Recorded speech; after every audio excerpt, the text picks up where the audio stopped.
Querido irmão no sacerdócio, Padre Édio, diáconos, queridos ouvintes da Rádio Maria, que nos acompanha nesta noite. Hoje nós celebramos a festa da Sagrada Família de Nazaré.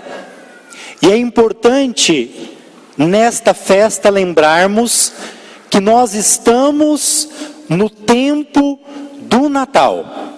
O Natal não é um dia como é um dia para o comércio. Para o comércio existe o dia do Natal. Para nós não. O Natal ele é um tempo litúrgico.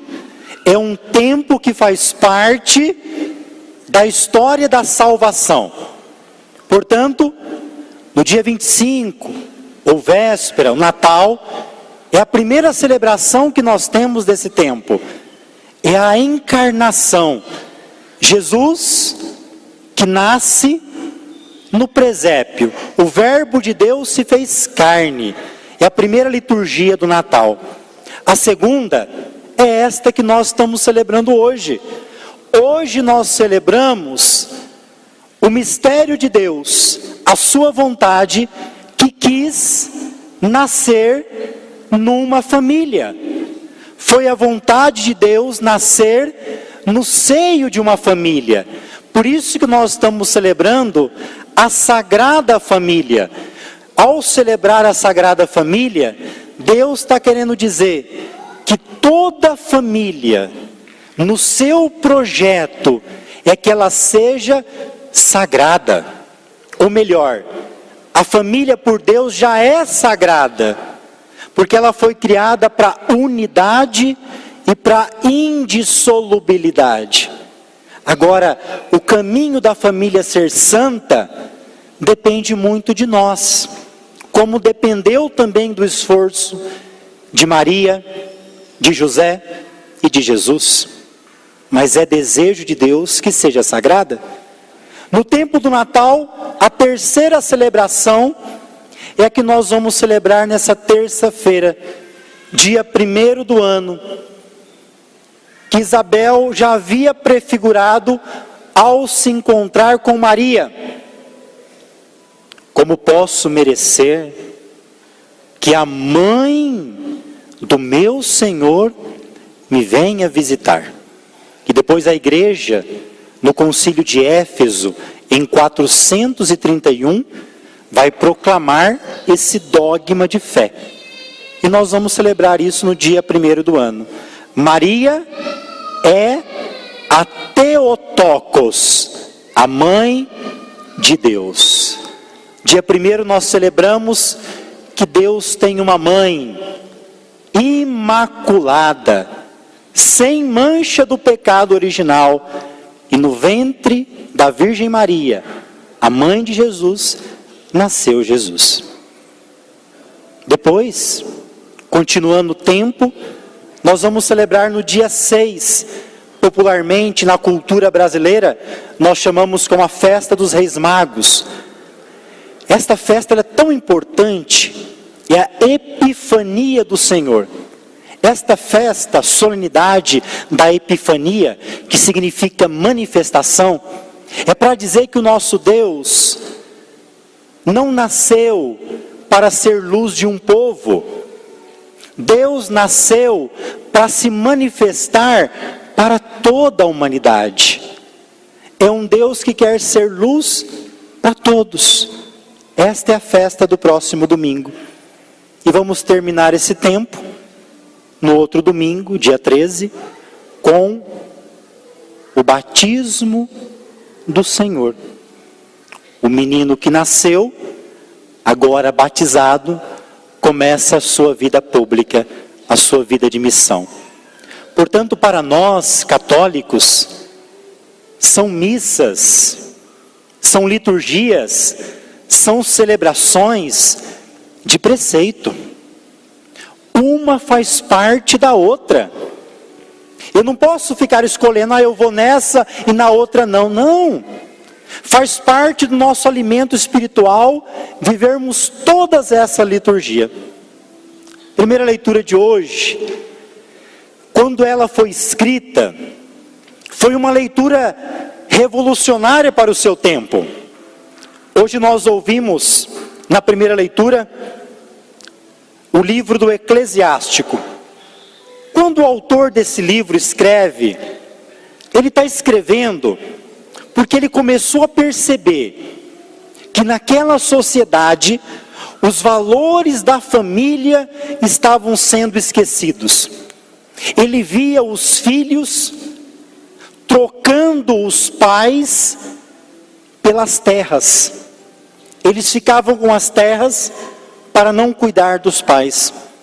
Começaram a perceber que dentro da família estavam surgindo valores, ou melhor, estavam trazendo as coisas mundanas para dentro da família.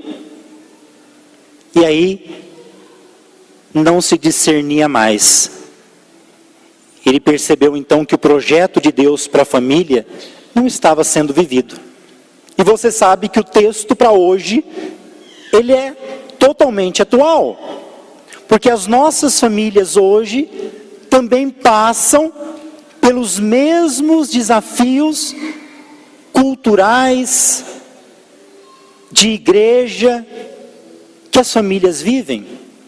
E você pode ter certeza absoluta, se a família vai mal, tudo vai mal. Se a família vai mal, a sociedade vai mal. Se a família vai mal, o governo vai mal. Se a família vai mal, a igreja vai mal. Porque os padres religiosos e irmãs saem da família. O presidente, os deputados saem da família. A sociedade é fruto da família. Então hoje temos que nos perguntar, como que está a nossa família? Olhemos para todos esses cenários e podemos ter as nossas respostas. E hoje essa missa é para que a gente se encha com o desejo de Deus de abençoar a família, para que a gente tenha a força e a luz de Deus para conduzir a nossa família. Isso é missão nossa.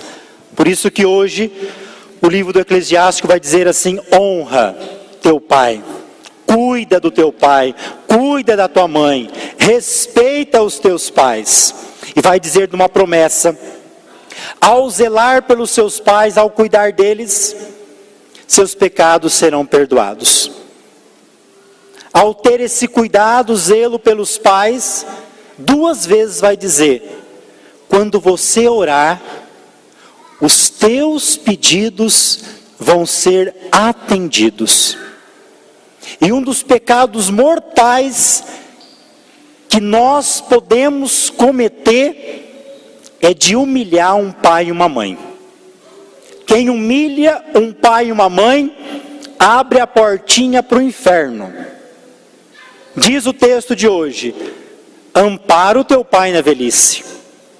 Se ele começou a ficar gagá, se ele começou a contar a mesma historinha de sempre, se ele começou a lembrar só das coisas da infância dele e as coisas do momento atual lhe esquecer, se lembra, seu ignorante, que amanhã você vai ficar do mesmo jeito.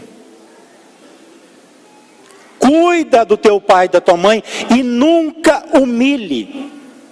Um filho não pode nunca, por pior que teu pai e tua mãe tenha sido com você.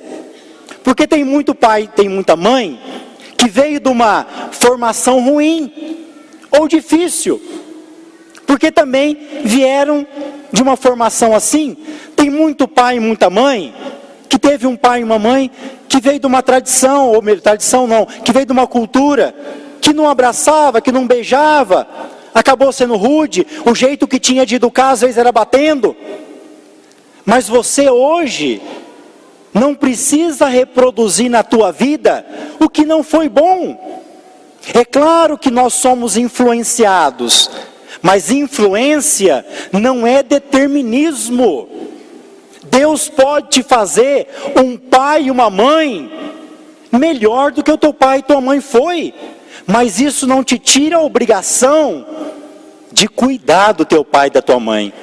Porque se hoje você anda joga bola, sabe ler e escrever, é porque teu pai e tua mãe te ajudou, limpou a sua fralda. O melhor, na tua época, né, nem era fralda como hoje, era um pano, né? Eles que limparam, trocaram você, deu banho, te levou no médico, passou madrugadas acordada por causa de você, e às vezes eu e você não vamos passar uma noite com o nosso pai, com a nossa mãe. Nós padres, irmão, às vezes nosso coração dói tanto, por às vezes nossos pais ficarem idosos e não poder estar cuidando deles, não é verdade, irmãos? E eu gostaria de contar 2 exemplos dessa primeira leitura da minha família. Meu exemplo vai ser o pior, vou deixar para depois. Na minha casa, na parte da minha mãe, tem a minha avó Leonilda, e do parte do meu pai, minha avó Maria. As duas são viúvas, já perderam seus esposos. Da parte da minha mãe, eu tenho uma tia, chama Beth, que muito ajuda a nossa família a viver a espiritualidade, uma mulher fantástica. E ela, desde sempre, cuidou da minha avó. Ela não se casou, ela deixou de viver muitas coisas, mas não como um peso, porque entendeu que a missão dela era o cuidado da sua mãe. Graças a Deus, da parte da minha mãe, a família é grande, são muitos irmãos, então todos também colaboram no cuidado com a minha avó. Só que essa minha tia tem um cuidado todo especial. Ela vive para a minha avó.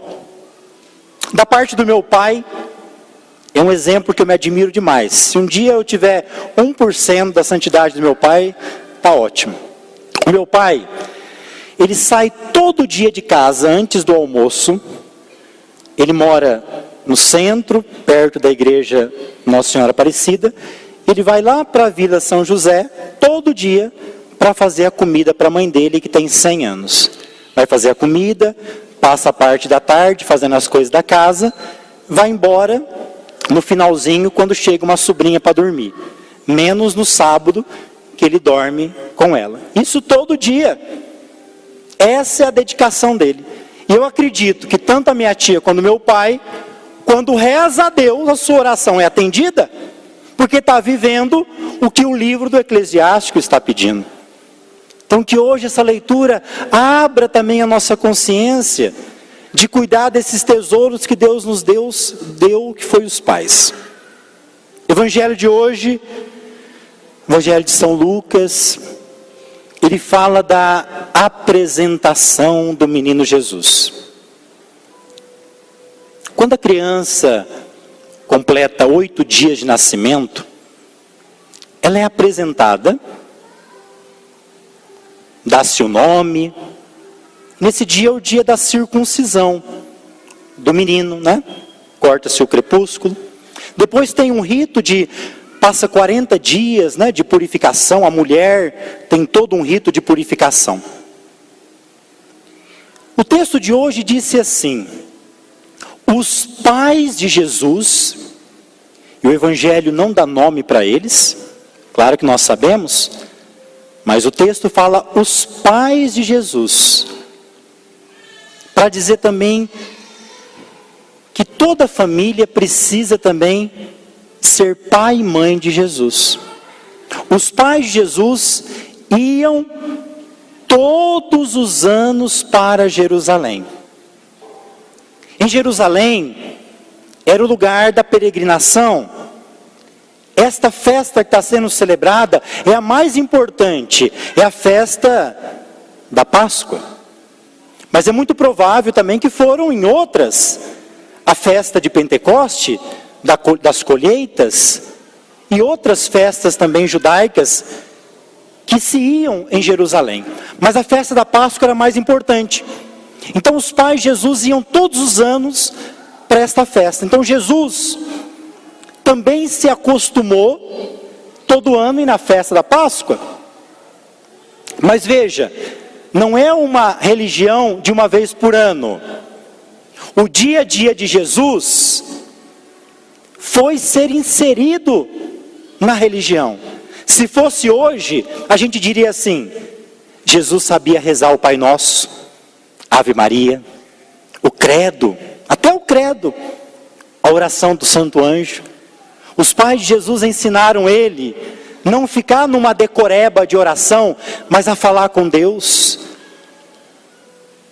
Esta era a educação de Jesus. Jesus, vou trazer agora para uma realidade muito humana. Você não se escandaliza, porque Jesus foi santo em tudo. Se Jesus inventasse de falar, Maria chegasse e falasse: Jesus, se apronta que nós vamos para a festa da Páscoa. E Jesus falasse assim: ah, mãe, vou não. Hoje, esse friozinho que está aqui domingo, vou não. Vou ficar jogando videogame. Ah, eu acho que Maria tinha pegado a orelhinha do Jesus e dado um puxãozinho: você vai sim. Eu não estou dizendo que você tem que pegar o seu filho e obrigá-lo a vir na igreja, que não é esse o caminho. Mas Jesus não precisou disso, por quê? Porque os seus pais fizeram com que ele criasse gosto. Ele não veio numa casa qualquer. Às vezes os pais trazem a criança e a criança nem sabe onde ela está. A criança tem que vir aqui sabendo que aqui é a casa do pai. Quanto pai, quanta mãe traz criança na igreja de modo errado? Senta no banco, meu filho, espera que vai começar. Não é assim. Começa lá na tua casa a ensinar ele: meu filho, minha filha, nós vamos para a casa do pai, nós vamos para a igreja. Lá o papai do céu sabe toda a nossa vida. Por isso, quando você chegar, senta no banco ou fica de joelho e já começa a falar com ele. É assim que deve ser. Eu, quando ia na igreja, mas muito pequeno, né? Eu tenho até vergonha de falar. Lá na matriz de Olímpia, Nossa Senhora, na São João Batista, eu morria de medo porque tinha uma mulher, ela tinha tipo um véu. E ela pegava as crianças que faziam bagunça e levava para uma outra sala para ver a missa. A hora que eu via aquela mulher, eu tremia na base. E aí, lá em Olímpia, era tipo assim: aqui era a assembleia igual vocês, e lá atrás tinha um vidro. Então as crianças que faziam bagunça, antes de sentar ali para a mulher chegar, os nossos pais já levavam a gente para assistir a missa atrás do vidro. Então tinha um vidro lá atrás mesmo, e a gente participava dali. E minha mãe conta que lá eu lutava com os meninos, brigava, até rolava no chão. Tem vergonha de falar, mas o que aconteceu? Minha mãe, quando eu fazia isso, me dava umas boas palmadas. Minha mãe, quando eu fazia isso, ela falava o quê? Olha, aqui a igreja é assim. Ela ia orientando. Então não tem problema a criança vir fazer bagunça. Tem problema o pai e a mãe não instruir a criança. Porque a criança vem, ela não sabe o ambiente que ela está. Mas o pai e a mãe tem que ir ensinando. Olha, aqui é a casa do pai. Deve se comportar assim. Deve se viver assim. E aí eu fui aprendendo. Aos duros tapas, mas aprendendo. Assistindo muitas vezes a missa lá do vidro, mas aprendendo. Agora, fala a verdade para mim. Nesse mundo que nós queremos ver nossos filhos formadinhos, qual é a criança que vai dizer para o pai e a mãe: hoje eu não vou na escola? Você vai deixar ele faltar? Claro que não. Você está pensando o quê? Ah, meu filho tem que terminar, porque amanhã eu quero ver ele formado. Então ele não vai faltar da escola de jeito nenhum. Agora hoje a criança fala: eu não vou na igreja, o pai e a mãe, ó, tá bom, fica aí. Não, não pode ser assim. Porque amanhã ele vai tomar uma idade que aí você já não consegue mais. Tem que ser de pequeno. É de pequeno que se aprende. Mas aprender a criar gosto é de pequeno. porque depois não se esquece. Hoje, as crianças são especialistas emocionais. Meu filho, tem criança aí que sabe até o jeito de chorar para deixar pai e mãe comovido. Tem criança que mais do que o controle do videogame, tem o controle dos pais na mão. Sabe o jeito certinho de fazer birra. Faz a birrinha, é como se ela virasse a cara e falasse assim, haha, consegui mais um presente. Ela sabe certinho mexer com você, porque você está se tornando um pai e uma mãe fraquinho. Se o seu filho está te controlando, você precisa pedir, José, me ajuda a ser um pai melhor. Maria, me ajuda a ser uma mãe melhor. Porque se Jesus precisasse, Maria e José iam dar as boas palmadas nele. Mas não precisou. Por quê? Como termina o Evangelho?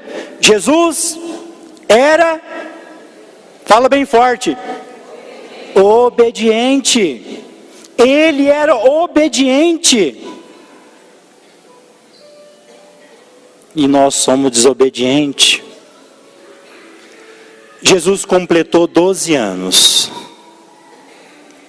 E era a época da festa da Páscoa. Então eles foram para Jerusalém.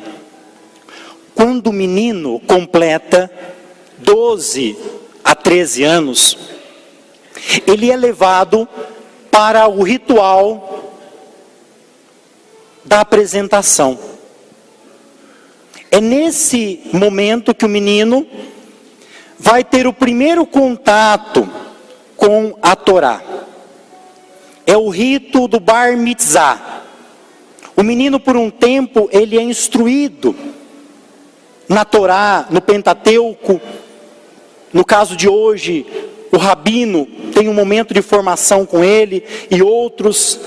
Tem toda uma liturgia. E ele vai se inserindo para ser apresentado no Bar Mitzvah. Foi assim com Jesus.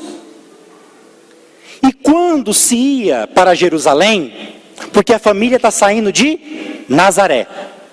Quando eles iam nessa peregrinação, eles iam em caravanas. A família ia junto, os amigos iam juntos. E era muito comum as crianças na caminhada ficarem brincando juntas no grupo de parentes. E no fim da tarde, as crianças voltavam para os seus pais. Jesus também era assim. Então eles estavam voltando. Terminou a festa da Páscoa, estavam retornando. No fim do dia, Maria e José perceberam que o menino Jesus não estava ali. E começou a procurar aonde? Aonde deveria estar. Com os parentes, com os conhecidos. Mas chegou lá, não encontrou. Alguém aqui já perdeu um filho alguma vez? Eu imagino que para um pai e para uma mãe, deve ser a pior sensação do mundo perder um filho. Quando eu fiz Semana Santa com meu irmão em Bocaina de Minas, é a divisa entre São Paulo e Rio, o senhor me contava, ele tem um filho deficiente, e ele perdeu um dia ele no mercado. Procurou o mercado inteiro, e aquele senhor me falava assim, padre, meu irmão na época, eu fiquei desesperado. Eu liguei para minha mulher e não conseguia falar nada. De repente, quando eu vi lá longe uma mulher vindo com ele segurando a mão dele, meu coração se alegrou. Depois de quantos dias Jesus é encontrado? Quantos? Depois de 3 dias ele é encontrado. Imagina o que passa no coração de um pai e de uma mãe. Se fosse um pai e uma mãe de hoje que não tem diálogo, sabe o que ele ia falar? A culpa foi tua. Eu falei para você ficar olhando ele. A culpa foi tua que você não educa ele. Pai e mãe que fala assim, é pai e mãe que quer tirar a responsabilidade. Porque a responsabilidade é dos dois. Maria e José não ficaram fazendo isso. Foram procurar. Mas foram momentos de muita dor. O Filho de Deus confiado não estava mais ali. Foi um momento de angústia. Meu irmão, minha irmã, olha aqui para o altar um pouquinho. Olha para a cruz agora. Ele desceu dali e ficou 3 dias no fundo da terra. Esses 3 dias que Jesus não foi encontrado pelos seus pais, remete àqueles 3 dias que quando Jesus foi enterrado, dias da ausência de Deus na nossa vida, dia em que nós matamos o Filho de Deus, dia que nós não celebramos a Santa Missa, é para dizer para mim e para você, não tire os olhos de Jesus. Quando a tua família não tem mais Jesus no centro, você pode ter certeza que entrou outros valores. E se entrou outros valores no lugar de Jesus, ele não está ali e não está na tua vida, a gente fica com um vazio de Deus muito grande. Você deve ter passado por isso já. Um vazio que está faltando alguma coisa. Está faltando Jesus. Aquela família só sossegou o coração quando encontrou Jesus. Se a sua família está passando por problema, pensa um pouquinho. Será que não está faltando Jesus? É só Ele, é só a presença dEle que pode curar as angústias que você está vivendo. A ausência de Deus na tua vida. Quando Deus não está presente, é como esses 3 dias. Por isso que é errado dizer que esse evangelho é da perda do menino Jesus. Não é, porque Jesus nunca se perdeu. Onde ele estava? Não sabeis que eu devo estar na casa do meu pai? Pode ser que quem estava perdido seja Maria e José, até encontrá-lo, mas ele não. E quando os pais encontraram, ficaram admirados, porque o menino Jesus, entre os doutores da lei, estava escutando, perguntando. Só que aí Maria pergunta: meu filho, por que fizestes isso conosco? Eu e teu pai estávamos angustiados à tua procura. Ele vai dizer: não sabeis que eu devia estar aqui?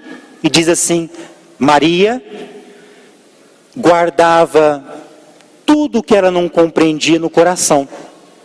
Meu irmão, você e eu na fé, tem muitas coisas que nós passamos que nós não compreendemos.